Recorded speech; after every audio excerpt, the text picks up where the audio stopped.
Chapitre 84. Le corps mystique du Christ, la communion des saints et le trésor de l'Église, suite. Sa sainteté Pie XII déclara aussi dans Mystici Corporis Christi: « Il faut pourtant maintenir, bien que cela paraisse vraiment étonnant, que le Christ requiert le secours de ses membres. Tout d'abord parce que le souverain pontife tient la place de Jésus-Christ, et il doit, pour ne pas être écrasé par la charge de son devoir pastoral, appeler un bon nombre de fidèles à prendre une part de ses soucis et être chaque jour soutenu par la prière secourable de toute l'Église. De plus, comme le Sauveur dirige invisiblement l'Église par lui-même, il veut recevoir l'aide des membres de son corps mystique pour accomplir l'œuvre de la rédemption. Cela ne provient pourtant pas de son indigence et de sa faiblesse, mais plutôt de ce que lui-même a pris cette disposition pour le plus grand honneur de son épouse sans tache. Tandis qu'en mourant sur la croix, il a communiqué à son Église, sans aucune collaboration de sa part, le trésor sans limite de sa rédemption. Quand il s'agit de distribuer ce trésor, non seulement il partage avec son épouse immaculée l'œuvre de la sanctification des âmes, mais il veut encore que celle-ci naisse, pour ainsi dire, de son travail. Mystère redoutable, certes, et qu'on ne méditera jamais assez. Le salut d'un grand nombre d'âmes dépend des prières et des mortifications volontaires supportées à cette fin des membres du corps mystique de Jésus-Christ et du travail de collaboration que les pasteurs et les fidèles, spécialement les pères et mères de famille, doivent apporter à notre divin Sauveur. Or, si la prière est excellente, la manière la plus sûre et la plus remarquable d'agir pour un catholique est la réception des sacrements, et surtout la participation à la Sainte Messe.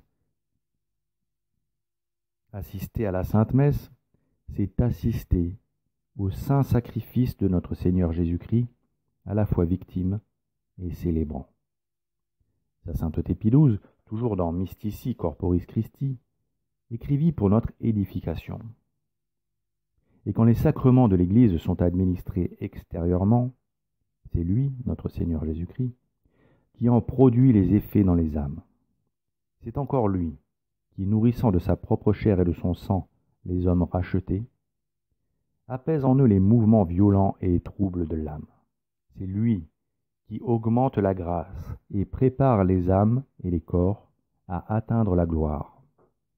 Ces trésors de la bonté divine, il faut dire qu'il les communique aux membres de son corps mystique, non pas seulement parce que, hostie eucharistique sur la terre ou hostie glorifiée dans le ciel, il les sollicite de son Père éternel en montrant ses plaies et en répandant ses prières, mais encore parce qu'il choisit, détermine, distribue à chacun sa part de grâce suivant la mesure du don du Christ. D'où il résulte que du divin Rédempteur, comme de la source première, tout le corps, ajusté et coordonné par toutes les jointures de l'organisme, selon l'énergie proportionnée à chaque partie, opère sa croissance pour son édification dans la charité.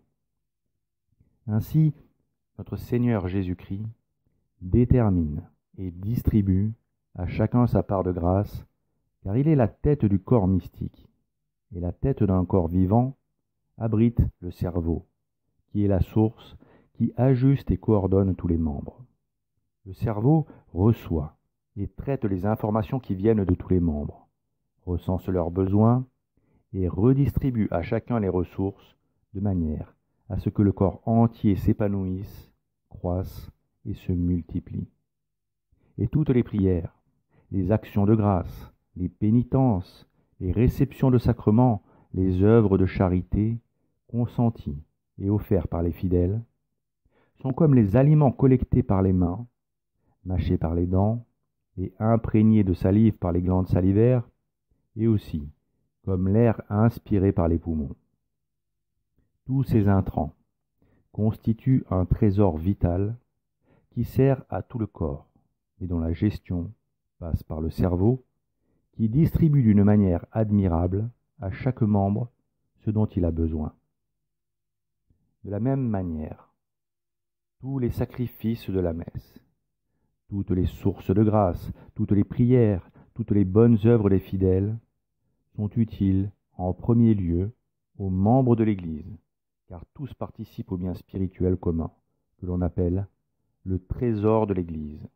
Ce trésor, dont le Seigneur distribue la grâce comme il l'entend aux membres du corps mystique, mais aussi à ceux qui n'en sont pas membres, ou pas encore membres, avec une sagesse et une justice que l'on peut difficilement concevoir. Car comme lorsque les mains collectent des aliments, le cerveau peut décider de les donner à un autre corps qui en a besoin. Et l'air que les poumons inspirent peut être insufflé dans un autre corps pour lui redonner vie.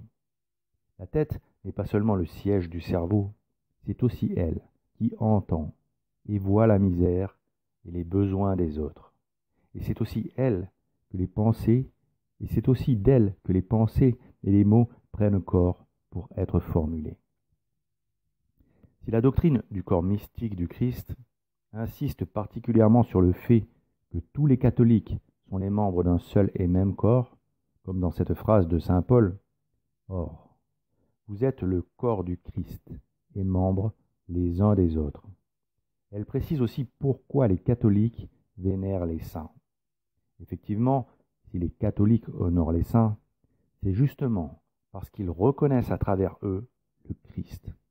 Car non seulement nous sommes les membres du corps mystique du Christ, mais notre Seigneur Jésus-Christ est entier en chacun des membres de son Église. Sa sainteté Pie XII, toujours dans Mystici Corporis Christi, rappela que l'Église, par conséquent, comme tous ses membres saints, peut s'appliquer cette phrase sublime de l'apôtre « Si je vis, ce n'est plus moi qui vis, c'est le Christ qui vit en moi. » Puis, le dernier pape en date nous expliqua ensuite qu'en effet, comme nous en avertit l'apôtre, il n'y a qu'un seul Seigneur, une seule foi, la foi par laquelle nous adhérons à un seul Dieu et à celui qui l'a envoyé, Jésus-Christ. Et avec quelle intimité cette foi nous lie à Dieu, c'est ce que nous enseignent les paroles du disciple bien-aimé. Quiconque a confessé que Jésus-Christ est le Fils de Dieu, Dieu habite en lui et lui en Dieu. Nous ne sommes pas moins fortement attachés entre nous et avec notre divin chef par notre foi chrétienne. Car nous tous, les croyants, possédant le même esprit de foi, nous sommes éclairés de la même lumière du Christ, nous sommes nourris de la même nourriture du Christ, nous sommes gouvernés par la même autorité et le même magistère du Christ. Ceci, c'est le même esprit de foi qui passe en nous comme une sève. Tous aussi, dès lors, c'est la même vie que nous vivons dans la foi du Fils de Dieu, qui nous a aimés et qui s'est livré lui-même pour nous. Et le Christ, notre chef, reçu en nous-mêmes par une foi vive et habitant dans nos cœurs, sera le consommateur de cette foi comme il en est l'auteur.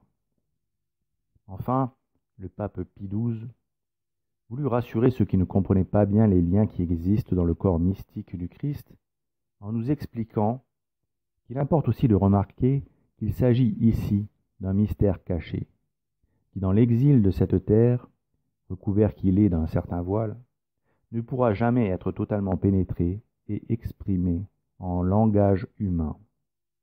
Les personnes divines sont dites habiter en nous, en tant que présentes d'une façon impénétrable dans les créatures vivantes douées d'intelligence. Elles s'en laissent atteindre par voie de connaissance et d'amour, mais d'une manière qui dépasse toute la nature et qui est absolument intime et unique. Puis, sa sainteté Pie XII voulut éclaircir un autre point relatif au corps mystique du Christ. Ce n'est pas parce que le Christ est en nous que nous devons être passifs et tout attendre de Dieu. Nous devons coopérer avec la grâce, car Dieu le veut.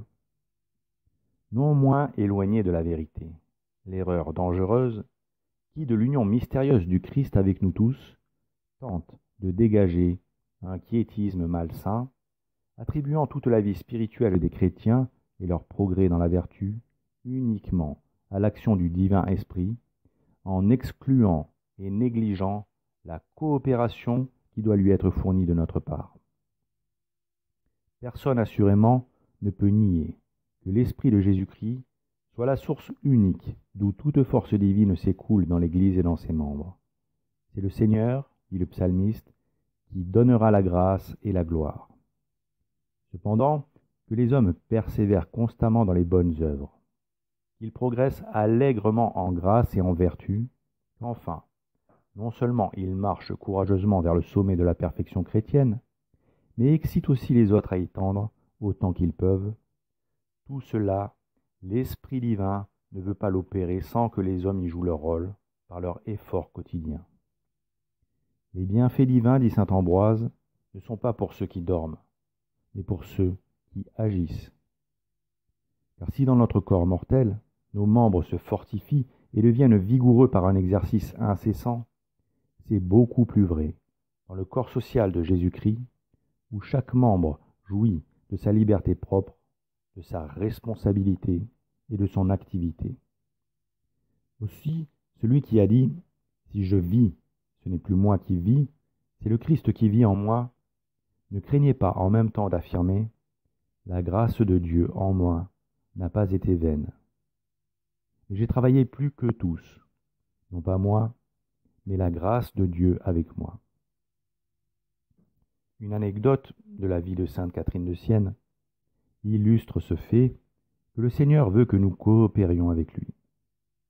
Un jour, que la sainte était assaillie de terribles tentations, elle priait avec ferveur pour lutter. Elle demandait avec insistance au Seigneur de lui venir en aide, car effrayée par l'ampleur de ses tentations, elle avait l'impression qu'il n'était pas là. Finalement, quand le Seigneur se manifesta à elle, elle lui demanda « Mais où étiez-vous, Seigneur, quand j'étais soumise à ces tentations abominables ?» Il lui répondit « J'étais là, dans ton cœur, et j'étais très heureux de te voir lutter ainsi. »